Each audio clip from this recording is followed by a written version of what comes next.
Hazbin Hotel Season 2, Episode 7, second to last episode.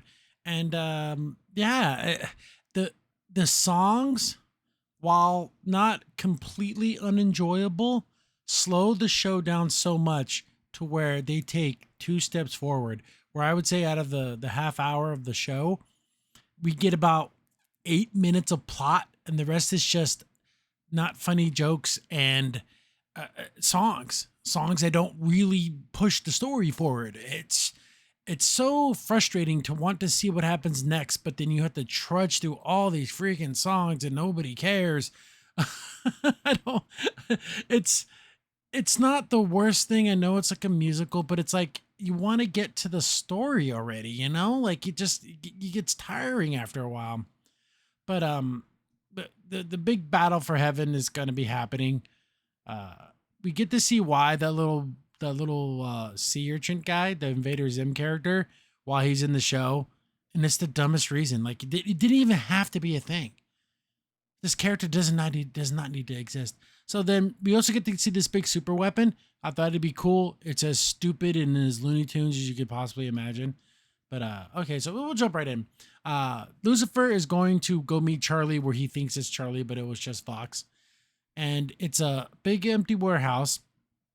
And there's a big X on the floor. It's like, oh, you want me to stand here?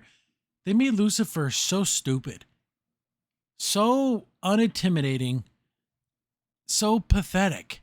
I don't know. I don't know if that's a meta and saying like basically Lucifer is a loser and you shouldn't fear Lucifer or hell or anything because it's just full of a bunch of weirdos.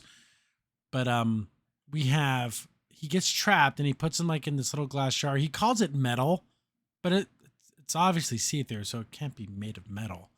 But Vox captures him, and of course Lucifer's just like, oh, you think you can stop me? You can hold me back? You can't. And Alistair's there. And Alistair, what a disappointing character in season 2, right? Does nothing. He literally did nothing but get captured. He was my standout favorite character from season 1, and season 2 just literally does nothing. So Lucifer's like, oh, you can't do nothing to me or whatever. And we see that he has him hooked up to this machine and he's going to power his super weapon with it. We get a flashback of Vox's storyline. Oh, and guess what? What was his sin? Killing people. That's it. Just like everyone else. Everyone was just a murderer. Just Alistair was a murderer. He's a murderer. Why couldn't it be more, I don't know, maybe I would have written his character to be super manipulative. Because using gaslighting people to do bad things, like instead of him killing that guy and taking his job as like a newscaster, leak things to make that girl think he's cheating on her and get her to kill him and make her go crazy and gaslight her into doing it. And he just never gets his hands dirty and he's always manipulating people. No, he just goes around killing everybody. So he just kills him, takes his job, because that's how it works. It's like Highlander. When you take off someone's head, you take their powers. So in real life, guys, if you want someone's job, you just kill them and you just get their job. So there's a guy who's like a talk show host. He's a very Conan O'Brien. So he kills him and takes his job because, like I said, that's how it works. Stupid. So he's making his way up the ladder, the corporate ladder. He's like, oh, look, everybody loves me. Thank my producers. Then he kills his producers because, this guy being around a big string of dead bodies all around and the fingers, no one ever figured it's him. That's why it would have been great if it was all done through manipulation. So there would be like no physical evidence or anything because he never actually physically did anything. I think that would be perfect. But so he just goes around killing everybody that gets in his way. So he ends up using that giant shark to kill somebody too, because he has like that giant shark in his thing. Like, oh, okay, that's interesting. Then he gets so big up there. He's like, hey, sign your business over to me. So the guy signs off on it. Then he kills him anyways. What was the point of that? If he already signed off the business, why do you have to kill him? And then during his big speech about him being the best ever, it's the TV falls on his head and that's how he dies. So everyone dies in a stupid way. Alistair died in a similarly stupid way. But that's his song about, like, he's singing the whole time. And then he's going to like, oh, I'm going to be the new god. There's one cool scene where he's like walking up the stairs. That's a cool little like the way it looks as he's moving, like the stairs are moving and the shot's static. That's a cool looking scene. And then he like gives himself like fake like techno wings. So he's like, oh, I'll be like the new god. So, Charlie's trying to call her dad, can't get a hold of him. And then there's a news broadcast, and you have Angel Dust basically talking crap about the hotel, saying that it's fake and stupid. It's a big waste of time. The only thing we can do is listen to Vox and throw all our support behind him. So Angel Dust is still being mind controlled, I'm assuming. That has to be it, but there's no hint that he's being mind controlled. Like, he just sounds like Angel Dust. Like, they should have gave him a little bit of like a haze or something to where we can like see that's what he believes. Or maybe he honestly turned. I doubt it. That'd be funny if he really did, but of course, obviously, he's got to be mind controlled. So Vox is going to reveal his weapon. And instead of it being something cool, it's literally just a giant cannon. That's it. Just a big giant cannon. And it's going to use Lucifer's energy to shoot that at heaven. That's it. Nothing else. There's no like ritual. There's no like using runic magic or sigils or anything like that. There's no like they have to like do some big like prayer circle thing that of dark energy. No, it's as stupid like Marvin the Martian type levels of big laser shoot thing. So they're gonna shoot this giant laser at heaven. He does it, and it just blows the whole entire shield off, and then it blows the whole gate off of heaven. How close? I talked about this in one of my reviews. I'm like, how close is heaven? Is it like how the moon is to us? It's so big, it just looks like it's like just hanging in the sky. But is it literally just, I don't know, it takes you an hour to get there? Like, what are the distances here? And why can you even get there? Like, what sense does that even make? You know what I'm saying? Is it a punishment? Like, oh, look at heaven, you can never get there. Is that what it is? But God would never do that. So it shoots a big thing, blows the gate off, and the gate crashes back down to hell. And it's first when you saw that in the trailer, it looked like heaven was attacking back, but no, that's literally just the gate falling down to hell. So big attack. Vox takes over all the TVs in heaven and basically says, oh, you have 24 hours to give up heaven or we're going to come and take it. So everyone's freaking out. Everyone's hyperventilating because everyone in heaven's a freaking loser. They're either a loser or they're loot and they're crazy. There's no person of any type of sound mind. So they're thinking, back at the hotel, they're like, oh my God, the war is going to happen. Like, there's nothing we can do to stop this. There's no way heaven's not going to retaliate. So they're thinking, well, what the hell, Angel Dust? All this is happening. We have to fortify the hotel. Like, there's nothing else. We got to protect ourselves. Heaven's having a big argument. Everyone's yelling and screaming at each other. All these other very important looking angel people obviously have no powers. They can't do anything. Where are my rest of my archangels? Where are they at? Where's Raphael? Where they just don't exist? They're just not hanging around. Where's Michael? Where the hell is Michael? But everyone's freaking out. I do like the fact that Sarah's having a little bit of freak out and she's like, I need to pray on this. That's the first smart thing anyone's ever done in this show. Praying is always a good idea. She takes off, goes into like this sanctuary. Everyone's still yelling and screaming at each other. Serpentis is like, hey, Sarah, are you doing all right? And she's like, you're not allowed to be in here. And he's like, well, was there anything I could do to help you? She's like, oh, how could you even understand me and everything I have to deal with? And all these souls here in heaven depend on me. Only if there was another person in heaven that could like help, or I don't know, maybe God, or I don't know, this guy named Jesus Christ. I don't know, call me crazy. But he's like, you know what? Maybe you just need a friend to talk to. You can just tell me about it and I'll listen. And that can like help you. And it does. It's very nice to talk about things. She says, you know what, Serpentis, you're right. Starts telling her troubles. He starts singing back this song. Actually, this song's pretty good. But again, it just slows the whole show down. They're jumping around singing about forgiveness and we have to be different from them. And, how he was brave and he didn't fear death and his redemption came through his own choice and like how to become redeemed. It's really, really nice. It's a good song. The funny thing is they're in a church building of some kind. There's crosses on the windows. It's like, who was a guy that, I don't know, might have gotten crucified and died for people's sins? I don't know. This imagery, it's too confusing. I can't remember who that's supposed to be. So they said, you know what? We're going to, not do this whole attack thing. Like, we're not going to just start killing because that's not the answer. Get back down to Hell. Um, the V's are irritated with Vox because, she's like, what the hell? I didn't know you were going to blow the whole damn door off the thing and you don't let us in on the plans. You just kind of do whatever you want. So that wedge Alistair made, what it's a Scooby-Doo type plan Alistair put into place and it worked. Pathetic. So he got them mad at Vox, and then he keeps going after Vox. Like, oh, the only reason why you're able to do anything is because other people's help. Oh, it's, what's her face? Carmilla made all the weapons you're using. Oh, you have to use other people. You're going around begging for help. Oh, it's so pathetic. And of course it gets him. It's so stupid.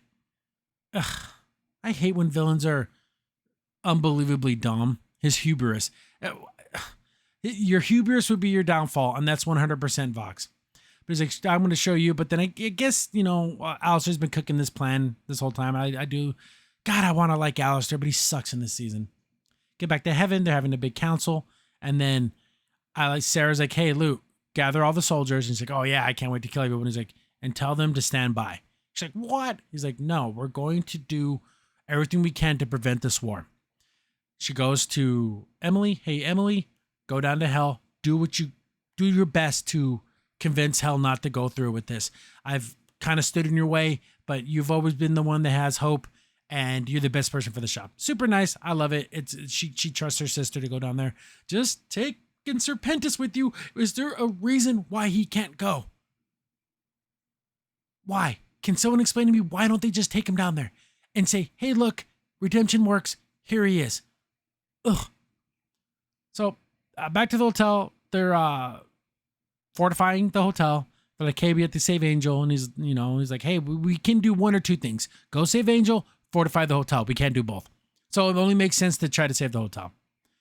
Fox calls Charlie, invites her to the big party because that's what Alistair was like, invite her there and then get her to bow before you. And then you'll be a real bad demon. You'll be the best overlord ever, but you'll never be able to do that. Ho, ho, ho. So gets Fox to do that, to try to get her to come. Basically, he says, oh, your dad is going along with it, kind of letting her know that Lucifer's been captured. And then, of course, she's going to show up because she's going to save her dad. What's Alistair's plan here to get them both there? I don't know. He obviously has something cooked up. Emily shows up, and, of course, everyone's freaking out. And I thought for sure she was going to bring Serpentis with her, but obviously she didn't. And then, so she's like, oh, we need to figure out how to stop this war. Vaggie's like, it's a little too late for that. I know you want to help and everything. That's great, but no one believes you anymore. Then she's like, oh, we need to get her message out. Like, if Vox can show his picture in heaven, we can do the same thing in hell. And then this is the reason why this dude's in the show. This little guy, this little gray dude. It's like, I'm the one who set up all the security measures for Vox, and I can hijack his signal. What? That's it? That didn't even have to be a thing. That could have just been something Heaven did. Like, was it even necessary to add this character? He did nothing. This is his only thing he's done in this whole entire series, and it's so arbitrary it could have been written out easily. So he agrees to do it, and they're like, hey, if you work for Vox, why are you going to throw everything away? Like, you might even be killed for this. Then he's like, oh, because Millie folded his sheets the way he likes, and then it's like, oh, we're friends now, so I'm going to help my friend. What? God, do you guys like this? I know there's a couple of defenders of the show that defend every action and every decision, and they think the show's a 10 out of 10. That's it? That's all it takes for you? Is that folding sheets? So like, oh, it's not as easy as you think it is. We're going to have to build a machine that's going to be able to make the two systems speak to each other. But if Vox can hack into the Heaven system so easily without any of their technology, shouldn't it be just as easy to go the other way around? I don't know. I don't know how to hack things. I'm not a cartoon hacker. So they're like, oh, Serpentis can build a machine, and he's like, oh, look at him. He's so happy. He's become my favorite character, even though he's also done absolutely nothing. So he's going to build a machine that's going to hack the system, and they're going to be able to get their message out. They're getting ready. They start singing another song. It's like a mega mix because everyone's singing. So Emily's singing, Charlie's singing, Fox is singing, Valentino, and then they're singing. People find this guy attractive. He doesn't have a face. That's like looking at a mannequin that has like no facial features and thinking, oh God, that's hot. That's super weird. This dude is not handsome. He doesn't have facial features. That's weird. He just has a very muscular body, but that's it. You don't need to see a good looking face. I don't know. People are weird.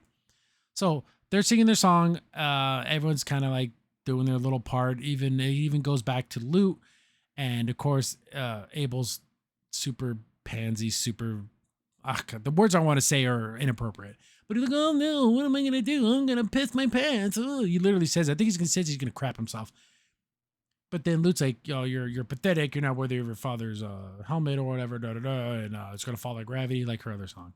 Sarah singing her song. It's all the same. And then it basically ends the episode with the big song. So we move the plot forward 3 steps. And the rest is just all music. Just bring Serpentis to hell. Problem solved. Because if they go to that big party and Serpentis is there and everyone's like, whoa, we're not going to back heaven. We're not going to back this attack on heaven because obviously we could be redeemed and then we can just be accepted into heaven instead of having to like break the doors down. I don't understand why heaven doesn't have any weapons like holy wars and like that. There was a war in heaven to begin with. And it was just, I don't know. There's so many little things that make no sense. So this is another question for the fans that love the show and think it's the greatest show in the world. So Lucifer can hurt sinners, but he can hurt angels and denizens of heaven. Why? You know what I'm saying? Why does he have the ability to kill angels, but not sinners? Wouldn't heaven have put that restriction on him? Wouldn't have heaven put that restriction on all demons and sinners? If it's just this arbitrary thing that can just happen, like it wasn't like he was marked with a sigil or some type of spell or something was cast. No, they just say it is, so it is. I could write that away. I could write there saying, oh, there was this, when Lucifer was cast out of heaven, God and all the other seraphim got together and they did that big spell to put the shield over heaven. They had to do something like that put that restriction on him. So, okay, so it's only on him and no one else. No, there's no explanation because they had to put songs, so many damn songs. So I don't know. One more episode. I'm not excited. I'm not wanting to see the last episode. Like it's not a priority to me, but I'll get to it. I promise. This will be up probably Sunday, and then the last episode maybe Tuesday, Wednesday. But thanks for watching, guys. This show's almost over. I got to jump back into Amphibia, but people have been suggesting other shows. Keep the suggestions going. I need to know what should I watch. Something a little better than this. I want to watch something that makes me happy. It makes me smile. It makes me feel like I'm using my time correctly. You know, we only have so much time on this earth, and I'm using it watching this damn show. But it's always been a ton of fun. Catch you guys on the next one, and keep commenting, sharing, and doing all that fun YouTube stuff. Crimson's in here. Thanks for watching the video. Remember, liking, subscribing, sharing, and commenting on the video really helps out a lot. It gets the video spread around more people get to see the videos, and we get to make more videos for you guys. So thank you, and we appreciate every single one of you guys.